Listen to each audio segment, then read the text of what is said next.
the last year of his contract now, do you think there's still room for him to get better? Do you think he's still got a big role to play here going forward? I don't think we're going to see him get better. I just think he's still can have importance within this squad, and I think he can play his role. I think he's a fabulous footballer. I think he's somebody who makes other players perform better. He can play the ball into him, you know it's going to stick, and he can bring other people into the game. He's very different to all the other strikers, and that's what's been a great asset of his. And as long as he keeps bringing value, I think he'll remain at the club. And I think that losing Sane, you need that experience still in the building, and I think he has that, and he's proved his worth, because a lot of people were starting to doubt him, even from here in the stadium, the fans here, but around the league, people were saying, is he going to be surplus requirements now?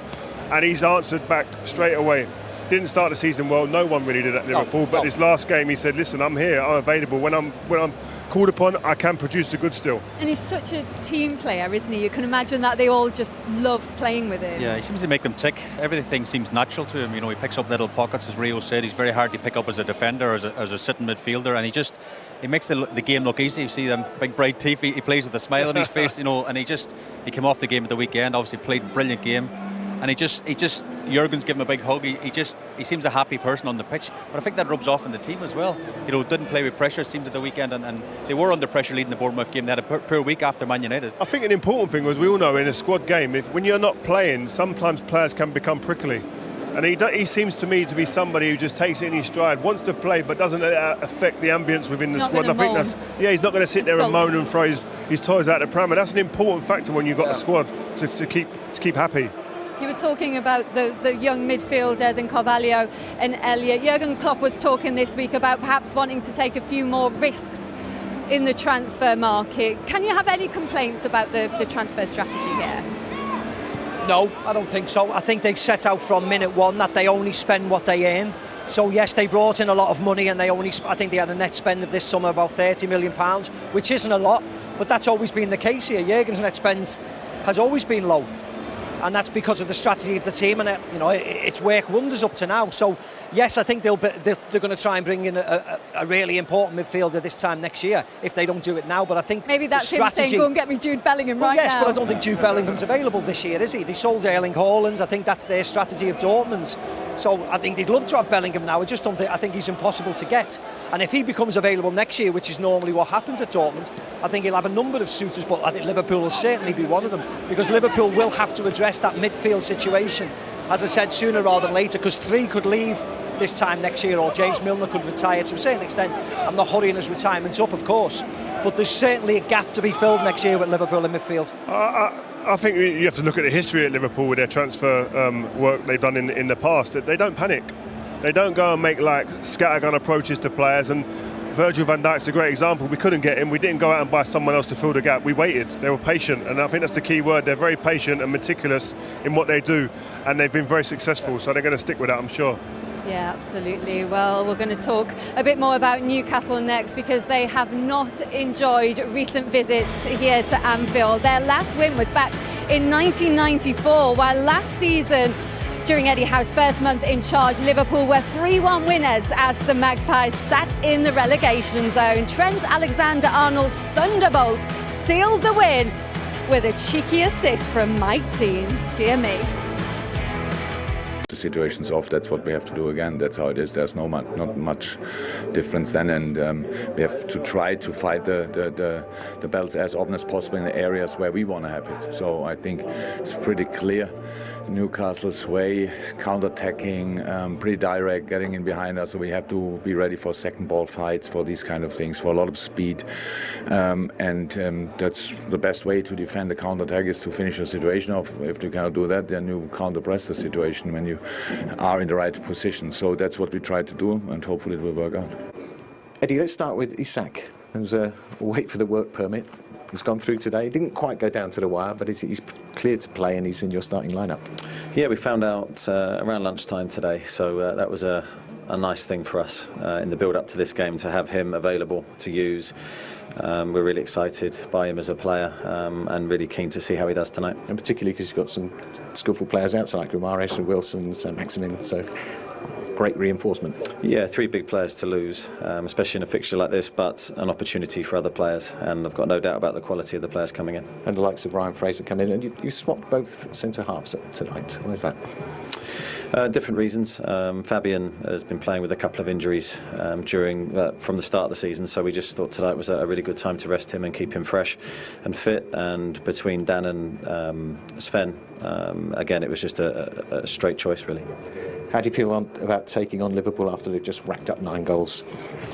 I don't know if there's ever a good time to play Liverpool at Anfield. I think you can look at it and analyse it. It's pointless. We know this is going to be a very difficult game. They're full of confidence off the back of that result, but we've shown, wherever we've gone this season, we've shown a fearlessness in our approach, and we've got to do that again today. Yeah, difficult game tonight. In the game between Manchester City and Nottingham Forest, though, Erling Haaland has put City 1-0 up in that one, so it's over to Mo Salah again tonight in the race for the Golden Boot. Haaland on fire already this season. The Newcastle fans here already in full voice. The songs for Rio and Shea given a bit different, though. A little bit different. Bit different so far. Your fan club, mate. Oh, it's unbelievable, isn't it? Great, isn't Unreal. Don't forget Rio. They don't forget. That's what happens. You can't say things that are slightly off cue. You never get forgiven in this game. Just slightly off cue. Slightly, yeah. Just slightly. Shay, let's talk about Isak, because he got his work permit in just in time, about lunchtime today. How big a signing is it, and what do you want to see from him? Well, it's big news. I mean, I'm excited to see him. I'm sure these fans behind the goal looking forward to see him. £60 million is the record signing for the football club. He's 22 years of age. We just see him go past there. Rio mentioned he doesn't look that bulky. He's quite slim character. He's 6'4". It'd be interesting to see how good is he in the air. But he's both footed. We'll see some of the action, from his season last year. He scored some very important goals. I don't know. He just brings that. We know Callum Wilson got lots of injury problems, and it's just you have this guy on the bench at 22 as well, Lindsay. I think the goalkeeping needs a bit of work there, but I think they have this guy to excite these fans. He looks like the real deal, and I mean he's 22 years of age. I think people say it's a big transfer fee, but if Eddie can develop and become a better player, 3 or 4 years, he's still 25, 26. They could sell him on for big money. But I'm really excited as the fans. The news came through today on whatever social media, everywhere you found out that he's free to play tonight, and even me in the car coming over, I was really excited because we've heard big things about him, and we're all looking forward to seeing him play tonight. How big a call is that, though, to chuck him in at Anfield for your Premier League debut for Newcastle? It's a bit of a baptism of fire, isn't it? Yeah, it is, but listen, when you come at that type of price tag, I mean, he's played in situations, you deal with pressure. And if you're paying £60 million for a striker, you expect him to be able to walk into any scenario and be able to perform. I think one of the key things that Jurgen Klopp alluded to earlier, he's had a good education. Dortmund in Germany, here in Spain, and now here in Newcastle. Very good grounding, very good education. I'm really looking forward to see how he adapts now to the Premier League. He's very different in other leagues compared to this. I think that's the thing, Rio. We know he's talented. Playing for Real Sociedad, you have to be talented. Playing against the best in Spain, you have to be talented. It's how he has to adapt now, because it's far more physical here. He's going to be up against Virgil van Dijk, who's a big man himself. And you'll see tonight, we have to give him time, but it's great to see him, and it's great to see him in a Newcastle shirt for all these fans in front of us. What do you think about the changes in the Newcastle backline tonight, Shay? Because he said Shea's got a bit of a niggle, Lascelles is coming in, and Botman on the bench. Did that surprise you? A little bit. I think if it was Saturday, I think both them players would start. I think Eddie must have one eye on Crystal Palace on Saturday, St James's Park. Maybe he's thinking if he's got a niggle share, then maybe just rest him for the weekend. I mean, Botman's had a good start to his Newcastle career as well, so maybe surprised with that, because in coaching and football, I think it's always the next game's the most important one, but maybe he's looking to save their legs for Saturday, because it's a massive game come Saturday as well. But you want to keep that confidence going, you want to keep that unbeaten record going, and tonight's one of the biggest tests they'll have all season. Against the side who just won 9-0, and I guess one of the biggest surprises in that 9-0 win was Mo Salah playing the whole game, not getting a single goal, Steve.